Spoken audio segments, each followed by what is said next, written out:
लेकिन एक चीज नहीं मिलता है, वो क्या है? कि पहला सा प्रेम को छोड़ दिया। अगर ये पहला सा प्रेम उसके साथ होता तो कितना होता टोटल? 10 होता है ना।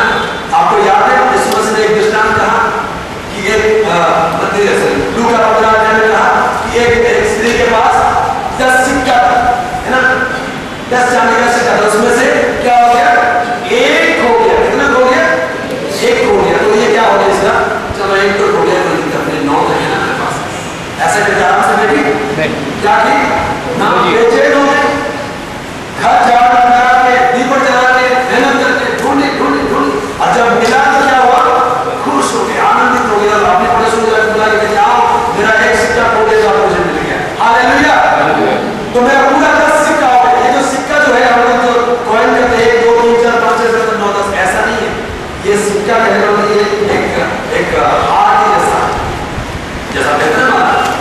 यहूदियों के समाज में ऐसा रीति था कि कोई अगर कोई लड़की का मंगनी हो जाती है तो दूल्हा जो है उसको एक 10 सिक्का से बनाया हुआ एक चेन देगा, एक नेकलेस देगा, क्या कहते हैं, हार देगा, उसको वो पहने और रखे, उसको संभाल रखे। शादी के दिन में जब दूल्हा आएगा तो उस 10 सिक्का वाला जो माला है उसको देखेगा, अगर वो है तो उसको वो शादी करेगा, अगर वो नहीं है तो क्या होगा? उनका शादी नहीं हो पाएगा। इसलिए ये औरत ने बेचे लोग 1 रुपये खोजा से तो बेच दो इसका, ये जो सिक्का था इनकी शादी है, जिंदगी की सवाल था, इसलिए वो बेचे लोग। लेकिन जब एक मिल गया तो क्या हुआ? वो सिक्का पूरा हालेलुया। जैसे मानिए एक चेन है ना, सारे चेन में पूरा सारे चेन अगर ठीक है तो वो ठीक है, उसमें से एक कड़ी अगर टूट गया, कितना 1 किलोमीटर के लंबा चेन क्यों ना हो, लेकिन एक कड़ी अगर टूट गई तो वो चेन क्या हो जाता है? चेन बेकार हो जाता है। वैसे ही एफिसियंस कलीसिया के अंदर 9 अच्छे गुण हैं, लेकिन 10वां गुण की कमी था। वो क्या है? पहला सा प्रेम को छोड़ दिया। हालेलुया। ये पहला सा प्रेम क्या होता है? जब वो पहले लोगों के पास आए, प्रभु को पूरे दिल जान के समझने के, दुआ करने के, प्रेम करने के, उसके पीछे चले गए, हम लोग शुरू किए थे। लेकिन समय होते होते दूसरी चीजों की ओर हमारा प्रेम चला गया, पहला सा प्रेम को छोड़ दिया। ये पहला सा प्रेम को छोड़ने से क्या होता है? आगे बढ़ते हैं। पहला सा प्रेम को अगर तू छोड़ दिया, इसलिए क्या हो गया कि तेरे विरोध में मुझे कुछ कहना है कि हो गया। प्रभु कहता है जानता हूं तू बहुत अच्छा है, बहुत अच्छा काम करता है, बहुत सक्सेस है, लेकिन एक चीज की कमी है, इसलिए मेरा विरोध हो। और क्या कहता है? हाँ, 5 वचन क्या लिखा है? सो चेक कर कहां से गिरा है, कहां से गिरा। पहला प्रेम को छोड़ने वाले क्या होते हैं? गिर जाते हैं। आपकी गिरावट के कारण क्या है? पहला प्रेम की कमी। जब तक पहला प्रेम है तब तक आप खड़े हैं, जब तक पहला प्रेम आप छोड़ देंगे जिस दिन आप गिर जाओगे, आप लोग गिरोगे। हाँ, कहां से गिरा है वो? ये गिरा और मन फिरा, और पहले के समान काम कर। हाँ, यदि तू मन गिराएगा तो मैं मेरे वादा कर तेरी जीवन को आंख से हटा दूंगा। प्रभु क्या कहता है? मन फिरा। कलीसिया के पास संदेश को भेजता है, तो इसलिए भेजता है कि लोग मन फिराए।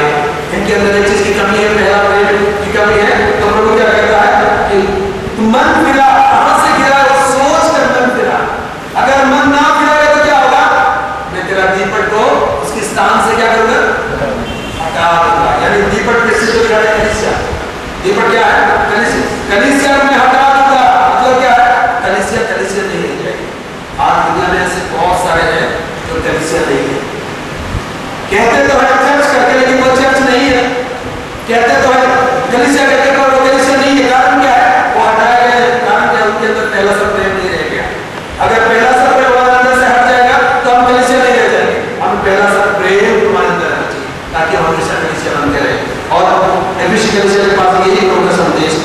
और आगे क्या लिखा है? 6 वचन कहता है प्रभु, दूसरे यह बात तो है कि निकुलाइयों के कामों से घृणा करता है, जिनसे मैं भी घृणा करता हूं। निकुलाइयों की काम क्या काम है जो प्रभु में घृणा करता है? ये निकुलिया के जो काम है, इसके बारे में बहुत लोगों को बहुत कुछ रहा है ना। निकुला कुछ लोग कहते हैं कि ये क्लेर्जी और लेडी के बीच डोमिनेंस, मतलब जो लोग क्या कहते हैं, पादरी लोग थे, यानी जो लोग क्रिस्ट लोग थे, ये विश्वास के ऊपर अधिक अपना क्षमता को जाहिर करते थे, जो प्रभु नहीं करते। और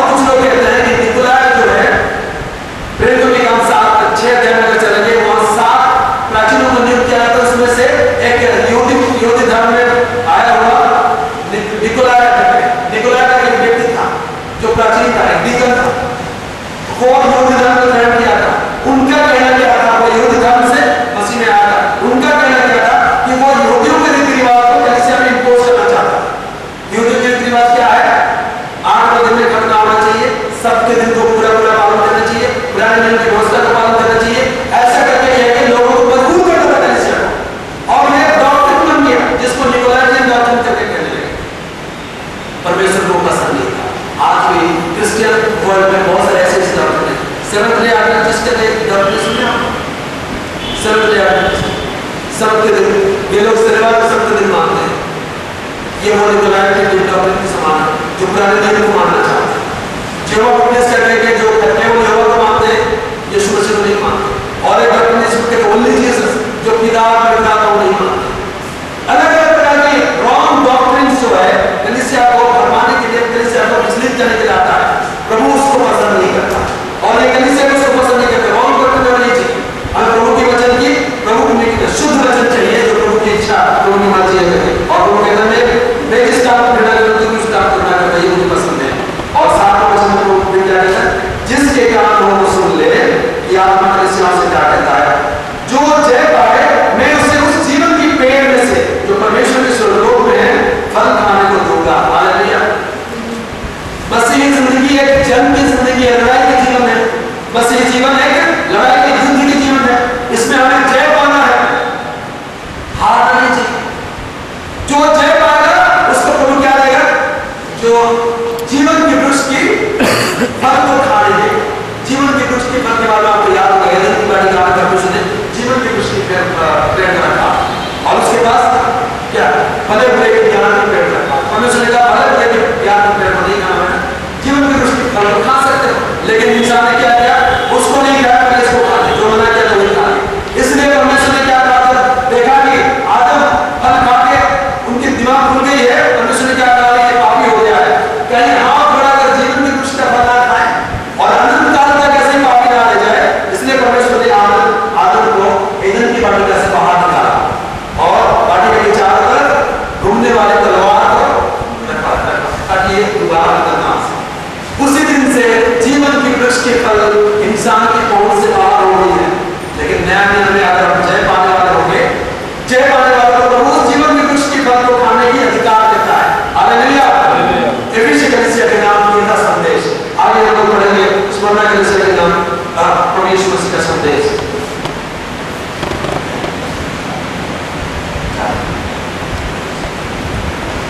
दूसरे कलीसिया के नाम पढ़ते हैं। और स्मरणा कलीसिया के दूत के लिए कि जो प्रथम अंतिम है, जो मर गया था और अब जीवित हो गया है, वो ये कहता है।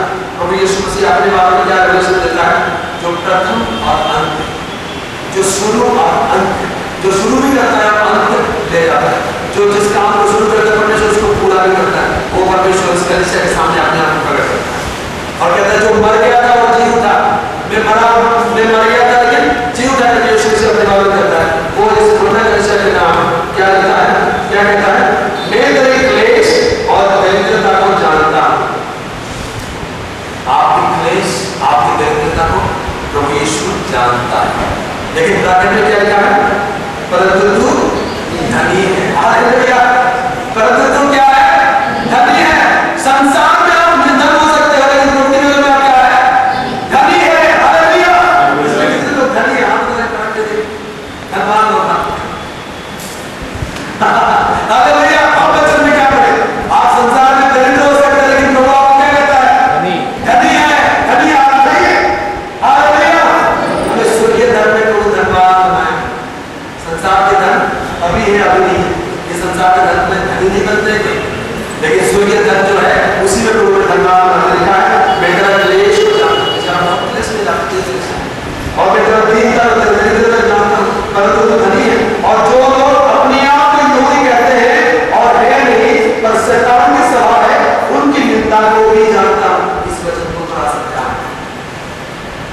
जो अपने आप को यहूदी कहते हैं पर है नहीं, हाँ, और क्या लिखा है? पर शैतान की सभा है। शैतान की सभा असेंबली ऑफ सैटन है ना, असेंबली ऑफ गॉड है, और इसका नाम है असेंबली ऑफ सैटन। शैतान की सभा। शैतान की सभा में किसने क्या किया? Assembly of Satan.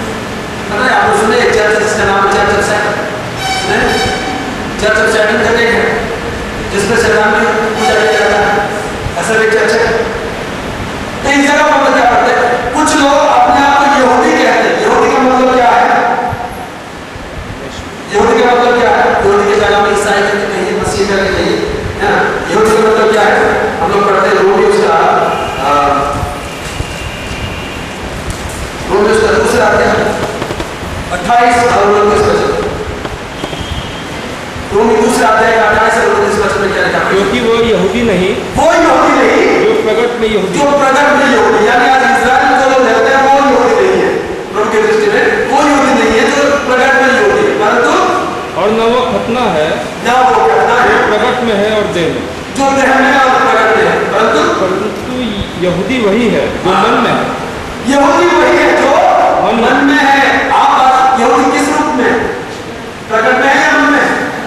हम लोग मन में है, हम तो यहूदी नहीं है, लेकिन मन में हम लोग कौन है? यहूदी है। और वो घटना है जो मन की घटना होता है। ये मन की घटना मतलब मन फिराने वाले, पापों के पश्चाताप करने वाले। अगर आप सचमुच अपने पापों के पश्चाताप किए हो, सचमुच अपने दिल में यीशु को बसाए हो, तो आप ही वो यहूदी है ना। सच्चा यहूदी कौन है? आप है। फिलिपियों की तीसरा अध्याय पढ़ते हैं, सच्चा यहूदी तो हम हैं जो आत्मा में प्रभु की आराधना करते हैं। फिलिपियों की पत्री उसका तीसरा अध्याय में पढ़ते हैं, तीसरा अध्याय में तीसरा वचन पढ़िए। जो परमेश्वर की आत्मा के अगुवाई से विकास करते हैं। खतना वाले तो हम ही हैं जो आत्मा से प्रभु की आराधना करते हैं। यहूदी सच्चा यहूदी कौन है? जो आत्मा में आराधना करते हैं। लेकिन प्रकाशित वाक्य दूसरा अध्याय में स्मरणा की कलीसिया के पास देखते हुए प्रभु यीशु कहता है, कुछ लोग ऐसे हैं जो अपने आप को यहूदी कहते हैं पर है नहीं। इसके जगह में अगर हम प्लेन भाषा में हैं, कुछ लोग ऐसे हैं जो अपने आप को मसीह कहते हैं पर मसीह है नहीं। हालेलुया। नाम तो मसीह है पर मसीह है नहीं। आपका नाम क्या है? मेरा नाम मिस्टर पीटर। Mister Peter? हाँ, मैं पीके मिस्टर पीटर हूँ, लेकिन मैं क्या करता हूँ? पीके ये क्या कहने के लिए तो मसीह है पर है नहीं। कहने ये तो कहते हैं अपने आप को यहूदी पर यहूदी है नहीं, परंतु ये कौन है? शैतान की सभा है। अगर आप केवल नाम के लिए मसीह हो, मसीह का नाम रखा है आप आगे पीछे, लेकिन अगर सच में आपके दिल में बदलाव नहीं है, तो प्रभु आपको क्या कहता है? बड़े कठिन शब्द है। प्रभु आपको कहता है तू शैतान की सभा है। ये बड़ी कठिन शब्द है। हम क्या कहते हैं? हम बड़े चर्च के मेंबर हैं, हमारा नाम रखे क्रिश्चियन नेम है, लेकिन प्रभु कहते हैं जब तक तेरा दिल ना बदले, जब तक तेरा मन में ना बसू, तब तू शैतान की सभा है। प्रभु कहता है शैतान की सभा। और ये शैतान की सभा के तौर पर प्रकाशित वाक्य उसका तीसरा अध्याय 9 वचन लिखा है। प्रकाशित वाक्य तीसरा अध्याय 9 वचन में ये उस झूठे यहूदी के बारे में लिखा है। देख में शैतान के उस सभा वालों को, शैतान की उस सभा वालों को, यानी नामधारी ईसाइयों को तेरे वश में कर दूंगा, तेरे वश में कर दूंगा, जो यहूदी बन बैठे हैं यहूदी बन बैठे पर है नहीं। यहूदी करके बैठे पर है नहीं। बस अपने आप को बड़ा ईसाई बहुत लंबा बसते है ना, लंबा बसते हैं।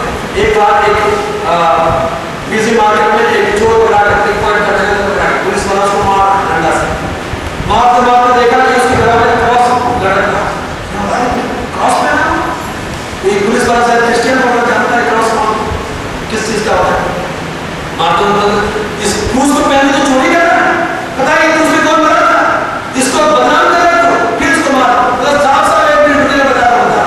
बताओ क्या ये वो बीच वाला क्रॉस नहीं है, ये बाएं तरफ की क्रॉस है। यीशु मसीह काले क्रूस पे मरा था, 3 क्रूस था उसमें, लेकिन यीशु मसीह कौन से क्रूस पे मरा था? बीच वाला। बाकी 2 क्रॉस क्या क्रॉस था? छोटा तो वो कहता है ये बीच वाला क्रॉस नहीं है, वो बाएं तरफ की क्रॉस में पहना हुआ है, चोरी कर। हालेलुया। बस यहूदी बन बैठे हैं, पर कोई यहूदी नहीं है। कौन है? शैतान की सभा। देखिए परमेश्वर कितने स्ट्रिक्ट चाहता है कि अगर हम मसीह है, अगर हम लोग कलीसिया में हैं, तो हमें सच्चा मतलब मसीह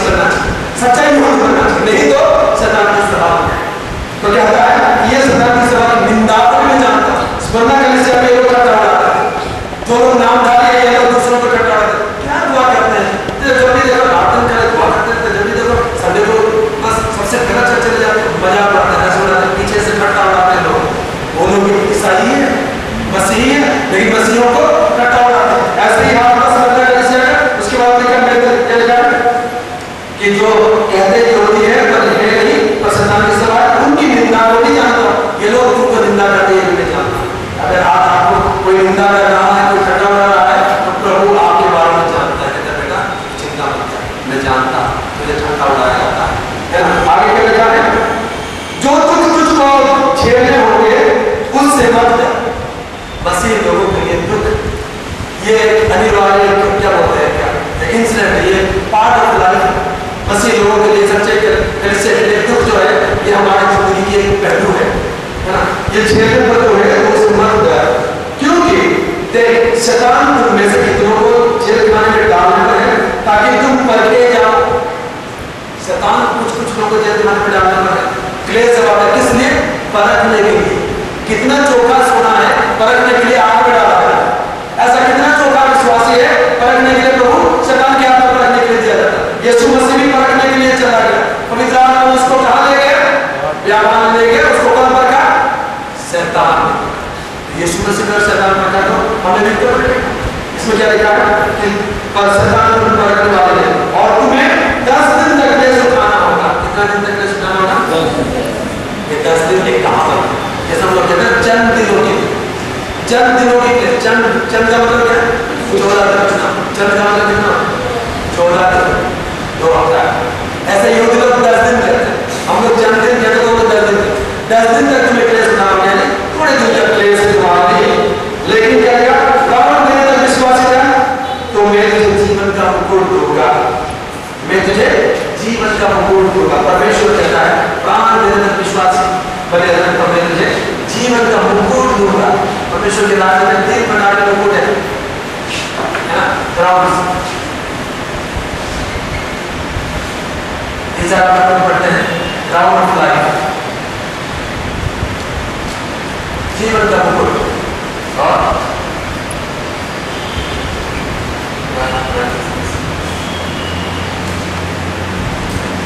और तीसरा है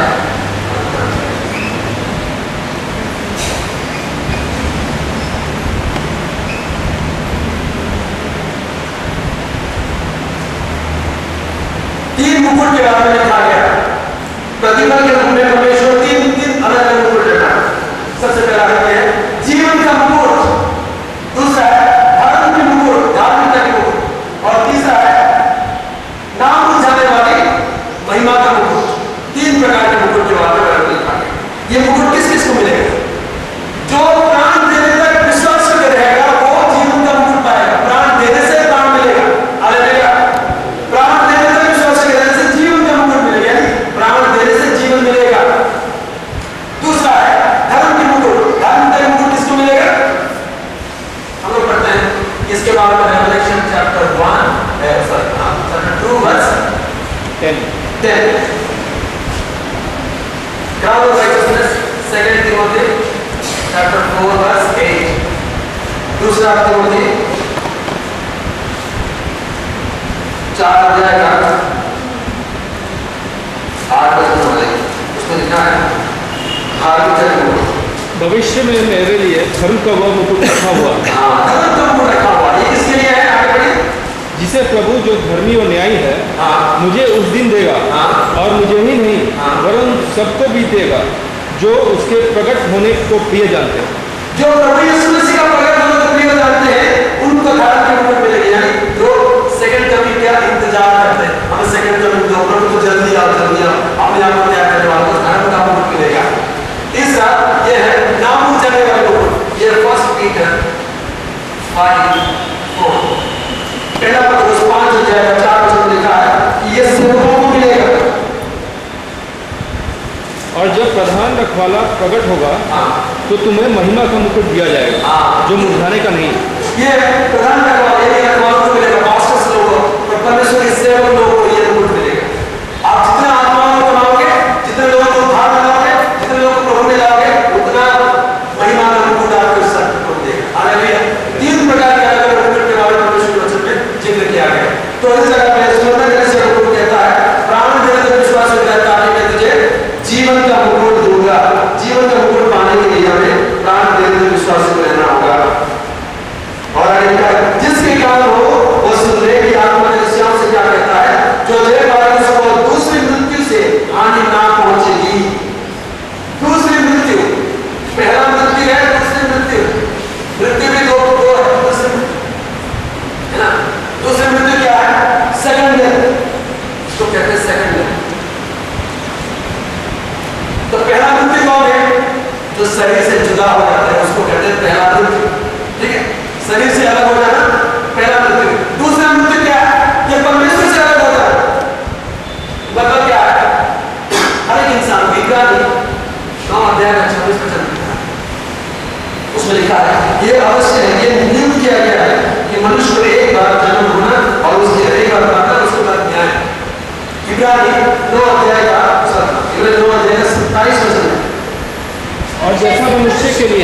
एक बार मरना और उसके बाद न्याय का होना नियुक्त है। मनुष्य के लिए एक बार मरना, उसके बाद न्याय होना नियुक्त है। दिस इज ऑर्डेन्ड, नियुक्त है। उसको कोई टाल नहीं सकता है। इंसान को मरना पड़ेगा, है ना।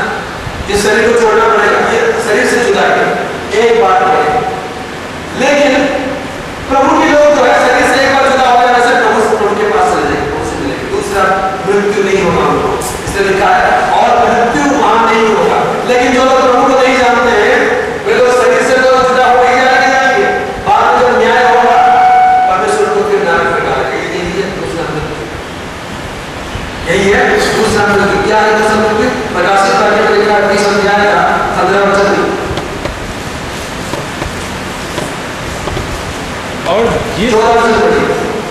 और मृत्यु और अधोलोक भी आग की झील में डाले गए। यह आग की झील तो दूसरी मृत्यु है। दूसरी मृत्यु क्या है? आग की झील। न्याय होने के बाद हमेशा लेक ऑफ फायर, आग की झील में डालना। परमेश्वर से हमेशा डालना, यह है दूसरा मृत्यु। जो प्रभु के लिए अपना प्राण देगा उसमें उसके ऊपर दूसरा मृत्यु कोई हानि नहीं कर सकता है। यही बात है, जो जी पाएगा उसको दूसरी मृत्यु से हानि ना पहुंचेगी। हालेलुया। ये रहा दूसरा कलीसिया के नाम पर यीशु मसीह का संदेश। और तीसरा कलीसिया है परगमुस। ये परगमुस कलीसिया जो है हम लोग देखते हैं, पहला कलीसिया का निचोड़ ये था, एफएसी कलीसिया का निचोड़ ये था कि पहला प्रेम उसमें नहीं। दूसरा कलीसिया का निचोड़ क्या है कि ये लोग प्रभु के लिए कष्ट उठाए। तीसरा कलीसिया जो है परगमुस कलीसिया जो है, ये कलीसिया में एक दिक्कत, एक परेशानी जो है वो है रॉन्ग डॉक्ट्रिन्स, यानी गलत उपदेश, गलत उपदेश, है ना। ये गलत उपदेश जो है, ये गलत उपदेश कलीसिया को बर्बाद कर सकते हैं। प्रभु के नाम से परमेश्वर नाम को देते हैं और लिखा है जिसके पास परमेश्वर के कलीसिया के दूत को लिया है कि जिसके पास दिदारी और चोटी तलवार है वो ये कहता है, जिसके पास दिदारी और चोटी तलवार है वो ये कहता है। हालेलुया। आइए आप सब थोड़ी देर के बाद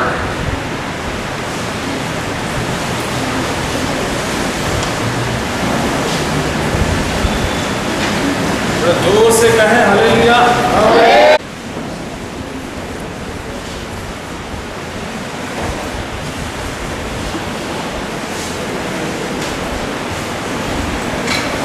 प्रभु के नाम से परमेश्वर की वचन प्रकाशित वाक्य से हम लोग एक बंद है, यानी एक जो वर्ष से उसका अध्ययन कर रहे हैं। और इसलिए समय तो काफी चाहिए, साथ ही साथ आप लोग के सहयोग चाहिए, आप लोग के पेशेंस चाहिए, आप लोग की इंटरेस्ट चाहिए। और मैं समझता हूँ आप लोग इसमें बहुत अच्छा सहयोग कर रहे हैं और प्रभु के वचन जाने के आप लोग आ रहे हैं, प्रभु के वचन का आप आदर करते हैं, इसलिए प्रभु जरूर आपको आशीष देंगे। ये मैं विश्वास है। प्रभु के नाम की स्तुति हो। प्रकाशित वाक्य दूसरा अध्याय का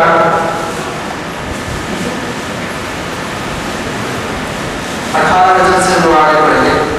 सॉरी 12 वचन से आगे बढ़ेंगे। और परगमुस कलीसिया के दूत को यह लिख कि जिसके पास दुधारी और चोटी तलवार है वो ये कहता है, जिसके पास दुधारी और चोटी तलवार है। दुधारी और चोटी तलवार का मतलब क्या है? परमेश्वर का वचन। इब्रानी 4 अध्याय का 12 वचन में पढ़कर सुनाइए। इब्रानी 4 अध्याय का 12 वचन, उसमें परमेश्वर के वचन किस प्रकार का है उसके बाद लिखा है। इब्रानी 4 अध्याय का 12 वचन। क्योंकि परमेश्वर का वचन जीवित और प्रबल, परमेश्वर का वचन जीवित है, जीवित वचन है और प्रबल वचन है और हरेक दोधारी तलवार से भी अधिक चोखा है और जीवन और आत्मा को, जीवन और आत्मा को, और गांठ गांठ और गुदे गुदे को अलग करके वार पार छिदता है और आर पार छिदता है। हालेलुया। परमेश्वर के वचन क्या करता है? जीवन और आत्मा को अलग अलग कर देता है, यानी हमारे जीवन और हमारी आत्मा, सोल एंड स्पिरिट। हमारा जीवन क्या चाहता है? हमें आराम चाहिए, दोपहर के समय में सोना चाहिए, ये बात चाहता है जीवन चाहिए। आत्मा क्या चाहता है? ना ऐसा मौका मुझे नहीं मिलेगा, मुझे परमेश्वर के वचन सुनना है, मैं जाऊंगा, है ना।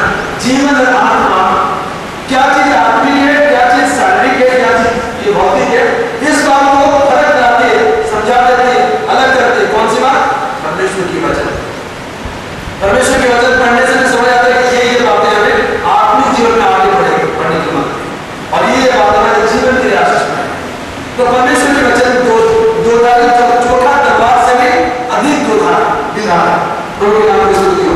और लिखा है जिसके पास दोधारी और चोखी तलवार है वो ये कहता है, यीशु मसीह के पास दोधारी और चोखी तलवार है, वो क्या कहता है, मैं ये तो जानता हूं कि तू वहां रहता है जहां शैतान का सिंहासन है और मेरे नाम पर स्थिर रहता है और मुझ पर विश्वास करने से उन दिनों में भी पीछे नहीं कर रहा जिनमें मेरा विश्वास और साक्षी आपके पास तुमने उस स्थान पर घात किया गया जहां शैतान रहता है। शैतान का सिंहासन है ये जगह, है ना, ऐसा जगह बंदूक ऐसा जगह था जहां मंदिरों से भरा हुआ शैतान की अड्डा था, शैतान का सिंहासन था, है ना। ऐसे ऐसे जगहों में भी प्रभु की कलीसिया खुला है जहां अंधकार जितना अधिक है वहां दीपक उतना ही तेज चमकती है ना। चाहे छोटा सा दीपक ना हो, अंधकार जितना घना हो जाएगा दीपक उतना ही अधिक चमकने लगे। ये शैतान के सिंहासन है और शैतान की घर है। ऐसे जगहों में भी परमेश्वर का कलीसिया खड़ा है और वो क्या करता है, उस कलीसिया को चाहिए क्या, परमेश्वर की रोज वचन चाहिए, है ना। आपके आसपास में अगर मंदिर भरा होगा, सुबह उठते ही उधर मंदिर में पूजा करते हैं, इधर गुरुद्वारा में जाना है, उधर मस्जिद में और कुछ नमाज पढ़ते हैं और पीछे से और कोई कीर्तन होता रहता है, तो आप बीच में हो, तुम्हारे आपका हालत कैसा, सुबह उठते ही ऐसा लगता हो और उनके पर आने से वो क्या कहेंगे, एकदम प्रसाद हम लोग लाए उधर से खा लो, ये हमारा वो देता है, ये हमारा वो देता है। ऐसे जगह में अगर सचमुच आपको प्रभु के लिए जीना है तो आपको क्या चाहिए, द्विधारी तलवार से भी अधिक चोखा तलवार को लेके चलना चाहिए। उनको सीरियस लेकर ना, हम नहीं मानते, हम परमेश्वर के लोग हैं, सच्चा यीशु का जिंदा परमेश्वर को पूजा करने वाले, मूर्ति को पूजा करने वाले नहीं है। आपकी वचन, आपकी मूर्ति के वचन कैसे होगी, रोक ठोक हो जाएगी, द्विधारी तलवार जैसे काटेगी। कैसा अगर वहां आप थोड़ा सा ढीला पड़ जाएगा ना तो क्या होगा, वो आपके ऊपर हावी होगा। तो ये ऐसे जगह पर रहने वाला कलीसिया था और प्रभु कहता है मैं जानता हूं कि तू ऐसे जगह में रहता है, फिर भी तू मुझ पर विश्वास करता है, कि कहने से नहीं झिझकता है, तू मुझ पर विश्वास करता है। और ऐसा भी हुआ है ऐसे जगह में अंतिपास करके एक प्रभु का बड़ा भक्त था, उसको भी घात किया गया, तब भी तू नहीं हटा, तब भी तू नहीं डरा, तब भी तू कलीसिया होकर बना रहा, तब भी तू तितर नहीं हुआ, प्रभु के लिए खड़ा। प्रभु कहता मैं जानता, हालेलुया। लेकिन इसमें एक प्रॉब्लम है, क्या प्रॉब्लम है, पर मुझे तेरे लिए कुछ बात करनी है, क्योंकि तेरे यहाँ कितने तो ऐसे हैं, सब लोग नहीं हैं, कितने तो ऐसे हैं जो बिलाम की शिक्षा को मानते हैं, जिसने बाला के इस्राएल के आगे ठोकर का कारण करना सिखाया कि मूर्तों की बलिदान खाएं और वे उत्साह। ये कलीसिया के अंदर कुछ लोग ऐसे घुस गए हैं जो लोग क्या करते हैं, कॉम्प्रोमाइज करते हैं, मिलकार करवा लेते हैं, बगल में पूजा होगा और प्रसाद, अरे चलो खाते कोई बात नहीं,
लेकिन जब आप प्रभु में कमजोर हो जाते, प्रभु से दूर चले जाते, तब आप शैतान की शिकंजे में आते हैं।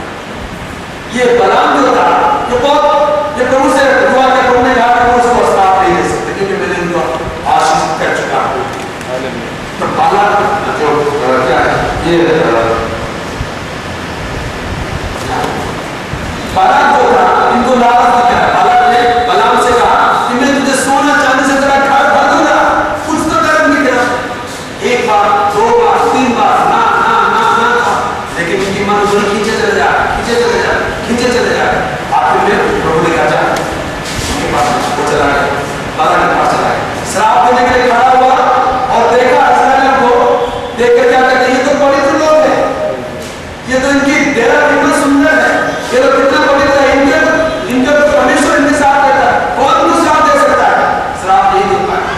बालाक गुस्सा होकर हाथ में हाथ मारने का, मैंने सोचा था कि तुझे मारा कर दूंगा, लेकिन तुझे कुछ नहीं बचा चला। तब बलाम ने क्या कहा, जाते जाते बालाक को बुलाया, बालाक इधर सुन, इनको कोई श्राप नहीं दे सकता, ये लोग तब श्रापित होंगे जब ये लोग बुरे काम करेंगे। ईसाई लोग तब श्रापित होंगे जब ये लोग बुरे काम करेंगे, मसीही लोग तब श्रापित होंगे जब ये लोग बुरे काम करेंगे। इसलिए पहले इसको बुरे काम करना तो दे, ये लोग बुरे काम करेंगे, अपने आप बच जाएंगे। ये मंत्र इनको सिखा के चला है, इसको बालाक बोला मैं श्राप देने की कोई जरूरत नहीं है, वो ऐसा कुछ करते हैं जिसके लिए लोग आपस में मतलब ऐसे गिर जाएंगे कि प्रभु का श्राप ऑटोमेटिक है।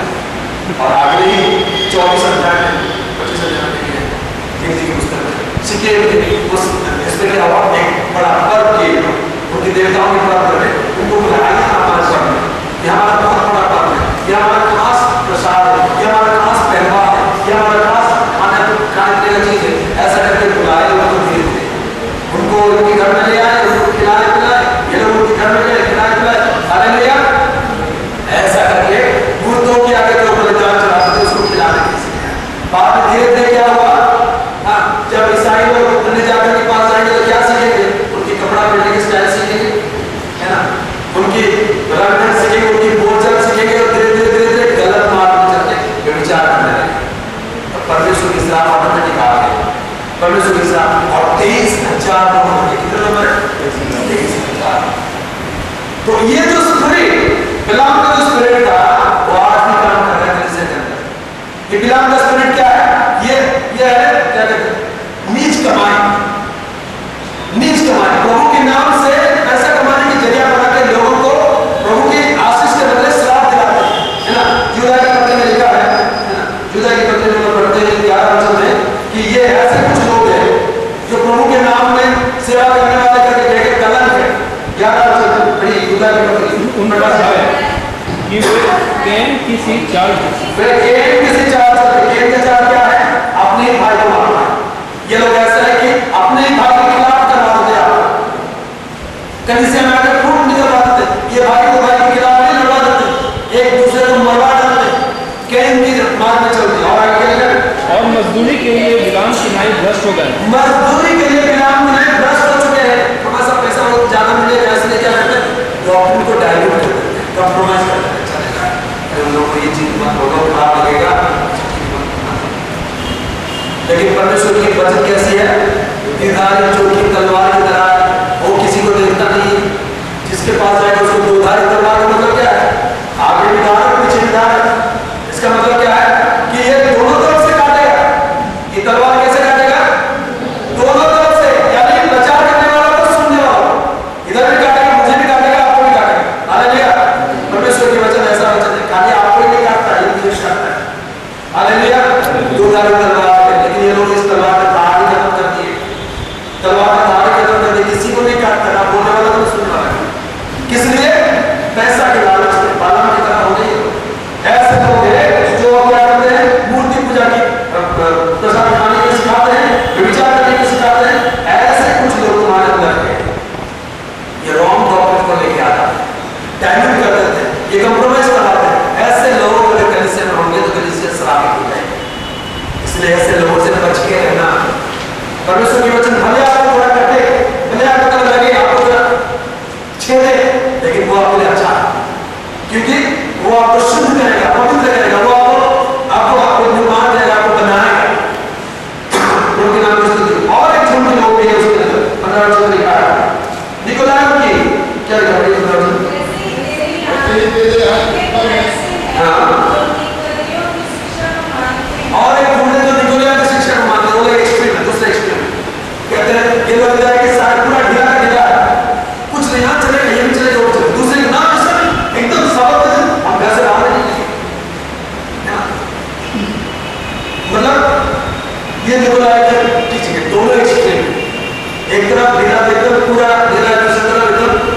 एक्सट्रीम देखते हो एक्सट्रीम, दोनों रॉन्ग। ये दोनों है जो क्या करते हैं ना, ये तुम्हारे अंदर है, इसलिए 16 वचन लोग क्या करते हैं, तो मन फिरा। अभी क्रिश्चियन को क्या जरूरत है, मन फिराने की। हमें ना इधर की देखना ना उधर की देखना, हमें मन फिराने की। और क्या है, नहीं तो मैं तेरे पास शीघ्र ही आकर अपने मुंह की तलवार से उनके साथ लड़ूंगा। हाँ, प्रभु लड़ने वाला परमेश्वर है, प्रभु लड़ने वाला खुदा है, और हमेशा चुप नहीं बैठेगा। यीशु मसीह हमेशा चुप नहीं बैठेगा। जब मंदिर में अन्याय देखा यीशु, तो क्या हो गया, मार के भगाया लोगों को। जिस हाथ ने अंधों को आंखें दिया था, जिस हाथ ने लंगड़ा को चलाया था, जिस हाथ ने 5 गिलास दही को पिलाया था, उसी हाथ में लोगों ने क्या बनाया, एक रस्सी से चाबुक बनाया, सबको मारा, कोड़ा बनाया, सबको मारा। क्यों? कलीसिया में वो इन सारे गलत चीजों को देख नहीं सकता, और इसलिए वो लड़ेगा। और यहाँ कैसा लड़ेगा, अपने मुंह से निकलने वाले उस दोधारी तलवार में से वचन से लड़ेगा। यानी परमेश्वर के वचन ऐसा होगा लोगों के लिए, प्रभु अपने वचन से उनकी जजमेंट करेगा, प्रभु अपने वचन से उन लोगों का न्याय करेगा, और उन वचन के सामने खड़ा नहीं हो सकते। और क्या लिखा है, जिनके कान में वो सुन ले, आत्मा कलीसियाओं से क्या कहता है, जिसके कान में वो सुन ले, आत्मा कलीसियाओं से क्या कहता है, जो जय पाए उसको मैं गुप्त मन्ना से दूंगा। हालेलुया। जो जय पाएगा प्रभु उसको क्या देगा, गुप्त मन्ना देगा। मन्ना प्रकट मन्ना नहीं, गुप्त मन्ना देगा। मन्ना का मतलब क्या होता है, रेवलेशन। मन्ना का मतलब होता है परमेश्वर की वचन की प्रकाश। गुप्त मन्ना कहने का मतलब भेदों को बताऊंगा। हालेलुया। जो कंप्रोमाइज नहीं करेगा, जो रॉन्ग रास्ते में नहीं जाएगा, प्रभु उसको परमेश्वर की वचन की भेदों को बताएगा। हालेलुया। जो बिना परमेश्वर के वचन को लापरवाही करने वालों के झुंड में नहीं है, ना ही जो गलत घटना के झुंड में नहीं है, मतलब उन लोगों के साथ नहीं है, लेकिन जो सच्चा परमेश्वर के वचन को मानता है, उनके पास प्रभु अपने वचन की गुप्त भेदों को प्रकट करेगा। हालेलुया। इसलिए प्रभु कहता है जो जय पाएगा मैं उनको क्या दूंगा, गुप्त मन्ना दूंगा। मन्ना किस चीज को दिखाता है, कि परमेश्वर के वचन को दिखाता है। और गुप्त मन्ना यानी गुप्त भेदों को प्रभु आपके पास प्रकट कर देगा। जो भेद लोगों को बता देंगे, जो भेद लोग नहीं जानते, ऐसे भेदों को प्रभु आपके पास प्रकट करके देगा। और क्या लिखा है, और उसे एक श्वेत पत्थर भी दूंगा, और श्वेत पत्थर भी देगा। ये पत्थर श्वेत पत्थर है, ये पत्थर मतलब बहुमूल्य पत्थर है ना। प्रभु आपके हाथ में एक बहुमूल्य चिकना पत्थर देगा, श्वेत पत्थर देगा। और क्या लिखा है, और उस पत्थर पर एक नाम लिखा हुआ होगा, जिसे उसके पाने वाले के सिवाय और कोई न जानेगा। हालेलुया। उस पत्थर के ऊपर एक नाम लिखा होगा, और पाने वाले के सिवा दूसरा कोई नहीं जानेगा। हालेलुया। नाम का मतलब क्या है, एक रिलेशनशिप, प्रभु के साथ एक रिश्ता है ना। माँ बाप लोग बच्चों को नाम देते हैं, है ना। क्या क्या नाम दिया आप अपने बच्चे को, इसको पूछो। स्वप्निल। स्वप्निल, इसको क्या नाम है, आप उसको क्या बुलाते हैं, इलू। क्या, इलू। इलू बुलाते हैं। और उनकी मम्मी को क्या बुलाते हैं, रिंकू। कितना नाम हो गया, एक लड़का है, स्कूल में एक नाम है, डैडी का एक नाम है, मम्मी का एक नाम है। इसका मतलब क्या है, इनका रिश्ता भी दिखाता है। इतना गहरा रिश्ता चाहो तो वहां नया नाम आ जाता है ना। आप अपने बच्चे को क्या नाम दे, एक नाम काफी नहीं है, और नाम देता हूं, और कुछ भी नाम देता हूं। क्यों, आपका प्यार को जाहिर करने का एक तरीका है नाम से, है ना। जब 3 एज की 2 लड़कियां आपको मिलते हैं, वो ज्यादा चमक करते बातें करते हैं, है ना। उनको वो लोग आपस में कुछ कुछ अलग अलग नाम दिया करते, कोड दे। उनकी घर में जाकर लोग किसका लीव लाएगा तो समझेंगे आप मुझे बता, है ना। ये क्या चीज होती है, उनकी गहरी संबंध को, रिश्ता को, प्यार दिखाता है। हालेलुया। जो परमेश्वर के सच्चा वचन में स्थिर रहेगा, जो परमेश्वर के वचन में कंप्रोमाइज नहीं करेगा, परमेश्वर को गुप्त मानना देगा, यानी डीपर रेवलेशन देगा, साथ ही साथ प्रभु उसके साथ एक गहरा रिश्ता जोड़ेगा, जो रिश्ता दुनिया के बात समझेगा नहीं, कोई दूसरे को पता ही नहीं चलेगा। गुप्त नाम भी रोज बोलेगा, श्वेत पत्थर के ऊपर लिखकर, यानी श्वेत पत्थर पे लिखा हुआ नाम कैसा नाम है ना, जैसा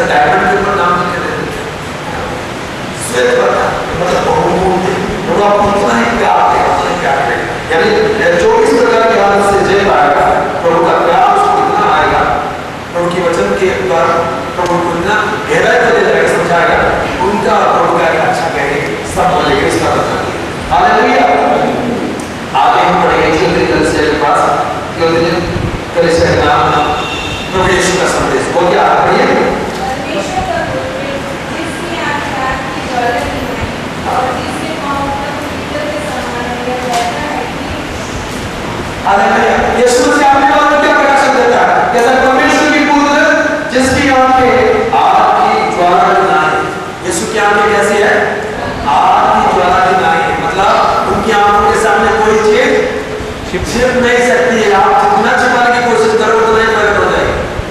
यीशु की आंख ऐसी आंख है जो घने अंधकार में किए जाने वाले कामों को देख सकता है ना। और क्या लिखा है, और जिसके पांव उत्तम पीतल के समान है। परीक्षाओं में उत्तम पीतल का मतलब आग के ऊपर चल के जाने वाले पांव, आग में उसको जला नहीं सकता है, यानी आग की जैसे परीक्षा में उसको डरा नहीं सकता है, ऐसे पांव है यीशु मसीह का पांव। और वो क्या करता है, मैं तेरे कामों और प्रेम और विश्वास और सेवा और धीरज को जानता हूं। प्रभु जानता है आपका प्रेम को, प्रभु जानता है आपका नाम को, प्रभु जानता है विश्वास को जानता है, सेवा को जानता है। देखिए ये सब डुप्लीकेट नहीं है, बहुत प्रेम, एक दूसरे से बहुत प्यार करते हैं, बहुत सेवा करते हैं, लोग बहुत मीटिंग्स करते हैं, बहुत एक दूसरे से मिलते हैं, बहुत सेवा करते हैं, बहुत विश्वास दिखाते हैं, बहुत धीरज रखते हैं। लेकिन प्रभु कहता है कि सब मैं जानता हूं, और यह भी कि तेरे पिछले काम पहले से बढ़कर है, पहले तुम जो करते थे उससे बढ़कर अभी तू कर रहा, मैं जानता हूं। पर मुझे तेरे विरोध यह कहना है कि तू उस स्त्री जज़बेल को रहने देता है जो अपने आप को भविष्यवक्ता कहती है और मेरे दासों को व्यभिचार करने और मूर्तों के आगे बलिदान खाने की सिखला कर बरमाती है। ये कलीसिया जब प्रेम के पीछे राज किया, ये कलीसिया में एक दूसरे को बहुत प्यार करता है, कोई रोक टोक नहीं है, कोई रोक टोक नहीं है, है ना। लड़का लड़के लोग, भाई बहन लोग, सब लोग एक दूसरे को बहुत अच्छा करते हैं, सब एक दूसरे से मिलते हैं, सेवा करते हैं, विश्वास करते हैं। लेकिन प्रभु की नजर में प्रभु सब कुछ देख रहा है। प्रभु की आंखें कैसा है, आपकी ज्वाला के जैसा, उसकी आंख से कुछ नहीं छिपा। वो देख रहा है कि उस कलीसिया के अंदर एक स्त्री है जिसका नाम क्या है, जेज़बेल। जेज़बेल कौन है पता है, पुराने नियम में आहाब करने दुष्ट राजा था, उसका स्त्री, उसका पत्नी का नाम था जेज़बेल। और यहाँ जो स्त्री करके लिखा गया है वो स्त्री नहीं, स्त्री की आत्मा है। जेज़बेल की स्पिरिट कलीसिया के अंदर घुस गया है और वो क्या करता है कि लोगों को व्यभिचार करवाता है। परमेश्वर का प्रेम कहते कहते परमेश्वर का प्रेम हट जाता है, शारीरिक प्रेम शुरू हो जाता है। ये कलीसिया क्या होता है, प्रभु का प्रेम करके शुरू होते आगे में शारीरिक प्रेम बदल जाता है ना। व्यभिचार करते हैं, क्या करते हैं, अन्याय करते हैं, सारे बुरे काम से भरा हुआ है। देखिए क्या लिखा है, जेज़बेल को रहने देता है जो अपने आप को भविष्यवक्ता कहती है या अपने आप को भविष्यवक्ता कहती है। आओ मैं भविष्यवाणी सुनाऊंगा कहते झूठे लोगों को भरमा के और लोगों को पाप करवा के परमेश्वर का डर लोगों के मन से हटा देती है और ऐसे ऐसे गंदे काम करवाती है। उसमें आगे क्या लिखा है, मैंने उसको मन फिराने के लिए अवसर दिया, प्रभु उसको तुरंत दंड नहीं दिया। मन फिराने का अवसर दिया, बेटी मन फिरा ले, गलत काम कर रही है, मन फिरा ले। लेकिन उन्होंने क्या किया, पर वो अपने व्यभिचार से मन फिराना नहीं चाहती। देखिए व्यभिचार जो चीज हो जाए, ये दो प्रकार का व्यभिचार, एक शारीरिक व्यभिचार, दूसरा है आत्मिक व्यभिचार। शारीरिक व्यभिचार क्या है, जो शारीरिक व्यभिचार, और आत्मिक व्यभिचार क्या होता है, जो सच्चा परमेश्वर को छोड़ के अन्य देवताओं के पीछे जाते हैं, वही आत्मिक व्यभिचार है ना। ये केवल शारीरिक व्यभिचार नहीं है, आत्मिक व्यभिचार था, ये अन्य देवताओं के पीछे जाते हैं। भविष्यवाणी करके लोगों को अन्य देवताओं के पीछे ले जाता है ना। ऐसे लोग स्पिरिट कलीसिया में कोई भी जगह पैसे आओ, मैं तुम्हारे लिए दुआ करके बता दूंगा, प्रार्थना करके प्रभु यीशु का परमेश्वर के वचन से अगर करके कहते हैं तुम ऐसा करो वैसा करो, तुम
शादी करना है, इसलिए चर्च में आ गया, मतलब मैं क्रिश्चियन बन जाऊंगा, लेकिन उसको शादी करना है। परमेश्वर मन को जांचता है ना, परमेश्वर मन को जांचता है, तो जो करता है वो ठीक नहीं है। मन की लालसा, मन की अभिलाषा को जांचता है, हमारे मनसाओं को प्रभु जांचता है। प्रभु से कोई बात छूटी नहीं, मन फिराना जरूरी नहीं। अगर ऐसी है तो मन फिराना जरूरी नहीं, तो क्या होगा, परमेश्वर न्याय करेगा, दंड देगा और कहता है कि सब लोगों को पता चल जाएगा कि हृदय को परखने वाला नहीं हूं और मैं तुम में से हर एक को उसके कामों के अनुसार बदला दूंगा। हम जो काम करते हैं, काम का बदला हमें मिलना ही है। अगर मैं गलत किया हूं तो मुझे मेरे गलती का काम प्रतिफल मिलेगा, अगर आप गलत किए तो आपको गलती का प्रतिफल मिलेगा। प्रभु सबको गलत काम का प्रतिफल और अच्छे काम का प्रतिफल देने वाला परमेश्वर है। पर तुम थियोतरा के बाकी लोगों से, सब लोग ऐसा नहीं है, कलीसिया में सब लोग ऐसा नहीं है, बाकी लोगों से तो क्या कहता है, जितने इस शिक्षा को नहीं मानते और उन बातों को जिन्हें शैतान की गहरी बातें कहते हैं नहीं जानते, ये कहता हूं कि मैं तुम पर और बोझ ना डालूं, मैं तुम पर कोई बोझ नहीं डालना चाहता। इन बातों को नहीं मानते, यानी ये जो क्या जिसमें क्या आत्मा की बातों को नहीं मानते और शैतान की गहरी जो बात है, यानी ये लोग स्पिरिटिज्म इसके अंदर था, है ना। क्रिश्चियन लोग भी रात को ऑनलाइन प्रेयर के नाम में स्पिरिटिज्म करते हैं कोई जगह ना, रात का फास्टिंग करते हैं। एक बार ऐसा हुआ जब प्रेम बहन को रात में दर्शन पाने के लिए उपवास की जिद्द से बोले मुझे पवित्र पाना नहीं है। एक दिन, 2 दिन, 3 दिन, 1 हफ्ता का उसको एक्सपीरियंस मिल गया, उसको लगा मुझे भी स्पिरिट चाहिए, वो भी 10 दिन फास्ट किया, उसको भी स्पिरिट मिल गया, लेकिन पवित्र आत्मा नहीं, कोई और दूसरा आत्मा उसका। जिद्दी से नहीं, हमारे मोटिव क्लियर होना चाहिए, हमारे भावना, हमारे जो मकसद जो है वो सीधा होना चाहिए, नहीं तो दुष्ट आत्माएं देखते रहते ऐसे ऊपर जोर घुस के आगे, है ना। तो उससे बच के रहना चाहिए। इसको कहते हैं शैतान की गहरी शिक्षा जो है, और भी बहुत सारी गहरी बातें जो हम नहीं जानते, शैतान किस रूप से चाल से किसके अंदर काम करने लगे। तो कहता है जो तुम नहीं जानता अच्छा है, नहीं जानना अच्छा है, तो मेरे बारे में शैतान मारना था। कुछ लोग मुझे ऐसा सलाह दी, उनका अच्छा प्रचार करते हो, थोड़ा सा आपको हिंदा भी पढ़ो, पहला भी पढ़ो, ताकि प्रचार के समय उसको थोड़ा प्रोटेक्शन देने लगे। मुझे बाइबल पढ़ने के समय नहीं है, मैं उसको पढ़ने जाऊँ, क्या करता है, ये कौन सी सलाह है? शैतान की शिक्षा, शैतान की शिक्षा का प्रचार करना जरूरत नहीं है, मुझे मेरे यीशु के वचन काफी है। हालेलुया। तो कहता मैं तेरे पर और कोई बोझ देना नहीं चाहता हूँ, और क्या कहता है, पर हाँ जो तुम्हारे पास है उसको मेरे आने तक थामे रहो। प्रभु का जो वचन आपके पास है उसको प्रभु के आने तक थामे रहो। जो जय पाए और मेरे कामों के अनुसार अंत तक करता है, मैं उसकी जाति जाति के लोगों पर अधिकार दूंगा। जो काम करने, जो जय पाएगा, इन बातों पर जय पाएगा, प्रभु उनको जाति जाति के लोगों पर अधिकार देगा। अन्य जाति लोग उनके पास झुक कर आएंगे, प्रभु को उनके पर अधिकार देगा। और क्या लिखा है, और वो रास्ता लिए हुए उन पर राज्य करेगा। जिस प्रकार कुम्हार के मिट्टी के बर्तन चकनाचूर हो जाते हैं, वैसे ही मैंने भी ऐसा ही अधिकार अपने पिता से पाया। कुम्हार की बर्तन, मिट्टी का बर्तन को लोहे के दंड से मारने से क्या होगा, चकनाचूर हो जाए। अभी ये कलीसिया के अंदर शारीरिक प्रेम बढ़ते जा रहा है, तो उसको मारना है लोहे के दंड से। वो क्या है, परमेश्वर के वचन से, अपनी प्रतिष्ठा से, अपनी डेडिकेशन से, अपने त्याग के जीवन से उसको मारो। शारीरिक कामों को, मिट्टी का बर्तन जिसको दिखाते हैं, शरीर को दिखाते हैं, शरीर के कामों को नाश करना, तभी जय पाए। शरीर को थोड़ा सा जगा कर देगा ना, फिर वो हमारे प्रभावी है।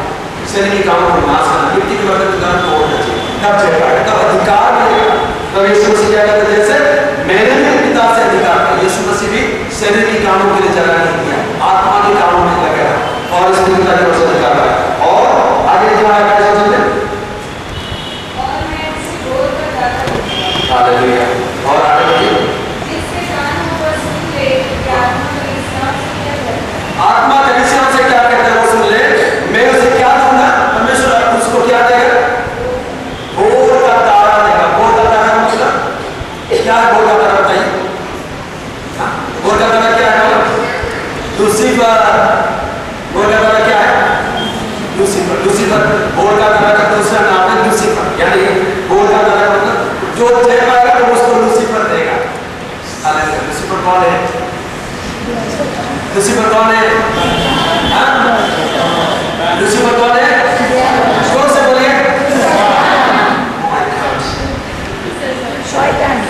लूसीफर लूसीफर कौन है? लूसीफर यीशु है। लूसीफर कौन है? लूसीफर यीशु है। एक बात आपको मैं पहले बार बता रहा हूँ, शायद आपको पहले बार सुनने इसलिए बहुत अच्छे हो गए। लूसीफर का मतलब क्या है? भोर का तारा। लूसीफर का मतलब क्या है? भोर का तारा। ये भोर का तारा शैतान नहीं है, ये भोर का तारा जो चीज है ये एक पोजीशन है। हे भोर का तारा तू कैसे गिर पड़ा? यानी भोर का तारा जो है ये एक पोजीशन है, ये एक पोजीशन। जैसे प्राइम मिनिस्टर कोई व्यक्ति है क्या?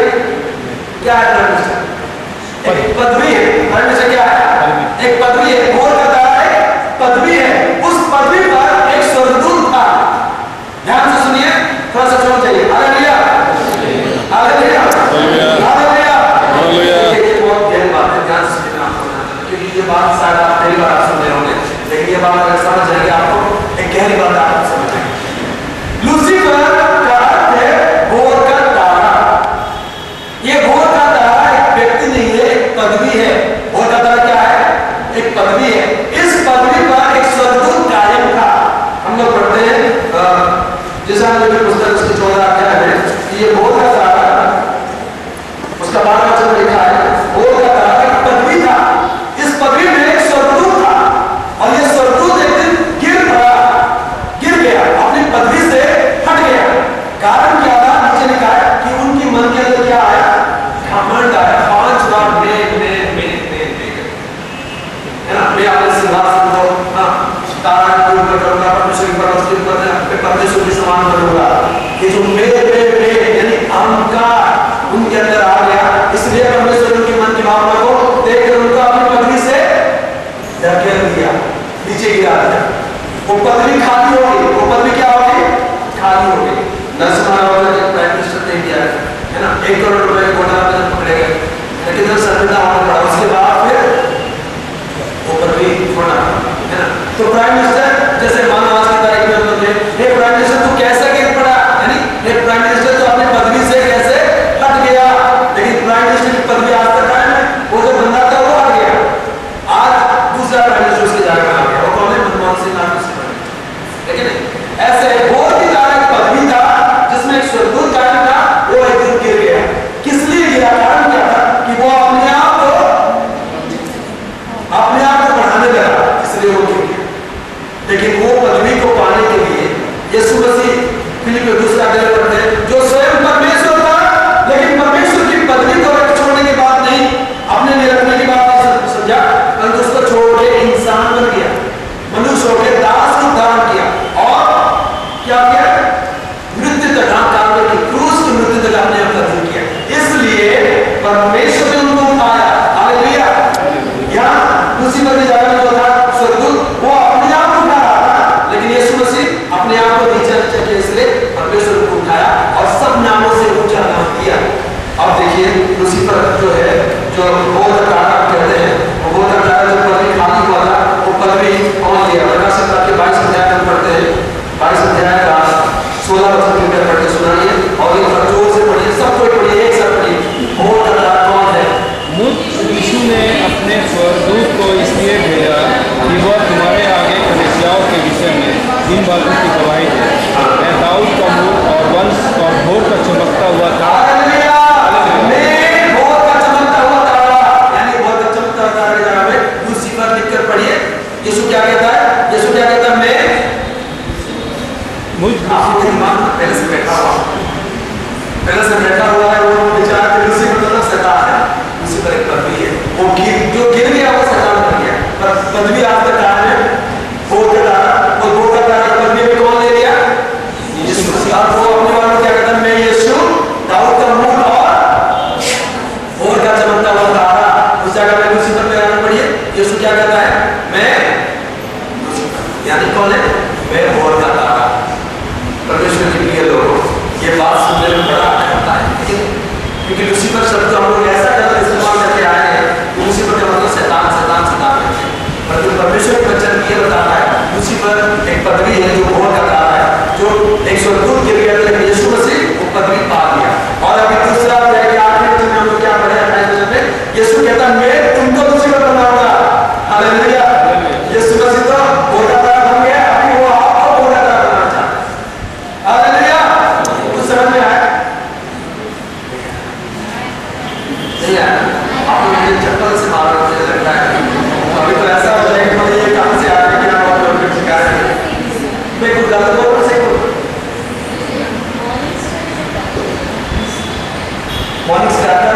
हिब्रू लैंग्वेज में उसके मॉर्निंग स्टार को लूसीफर कहते हैं।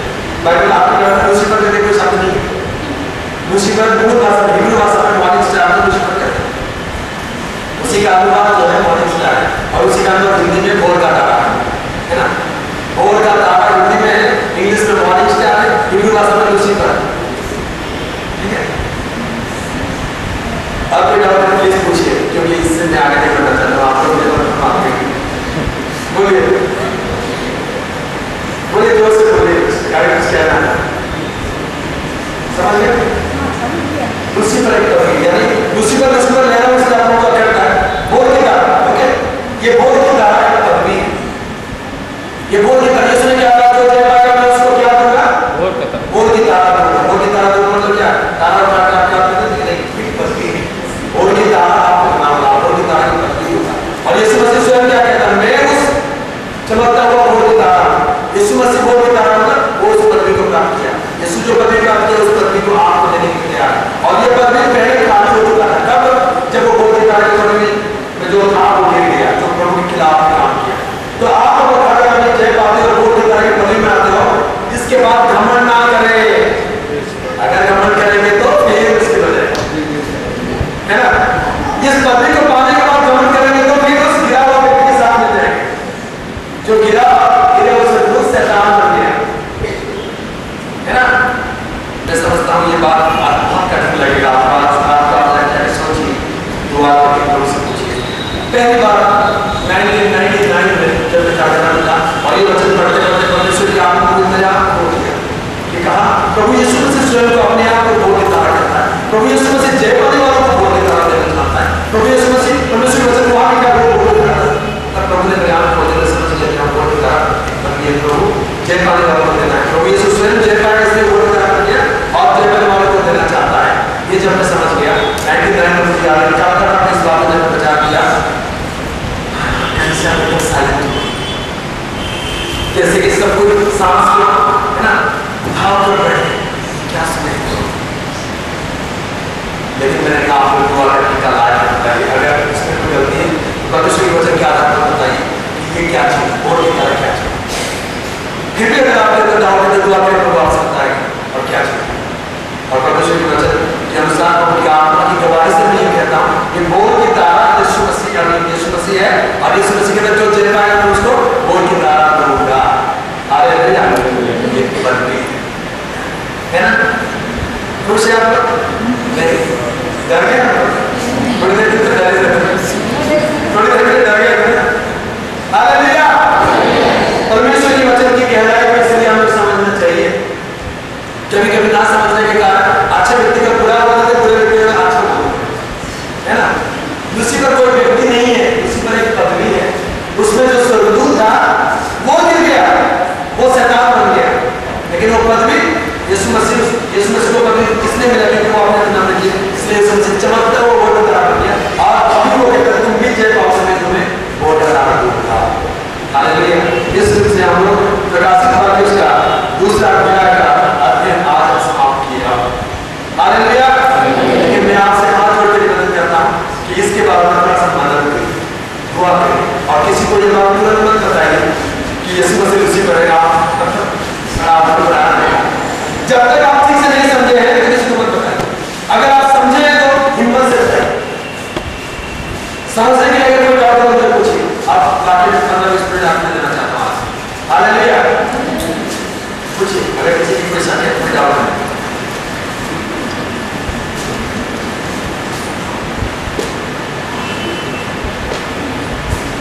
प्रकाशित वाक्य पहला अध्याय और दूसरा अध्याय, दूसरा अध्याय का 27वां वचन तो वही है ना। दूसरा अध्याय का 27वां वचन पढ़िए। और वह लोहे का राजदंड लिए हुए उन पर राज्य करेगा। जिस प्रकार कुम्हार की मिट्टी के बर्तन चकनाचूर हो जाते हैं, मैंने भी ऐसा ही अधिकार अपने पिता से पाया। हालेलुया। 27 वचन ये लिखा है और वो लोहे का राजदंड लिए हुए जो जय पाएगा और उसके हाथ में लोहे का राजदंड देगा। लोहे का राजदंड का मतलब क्या होता है? ये अधिकार को दिखाता है। ये अधिकार सामर्थ्य के साथ, authoritative power, strength, authoritative strength, ये मिलेनियम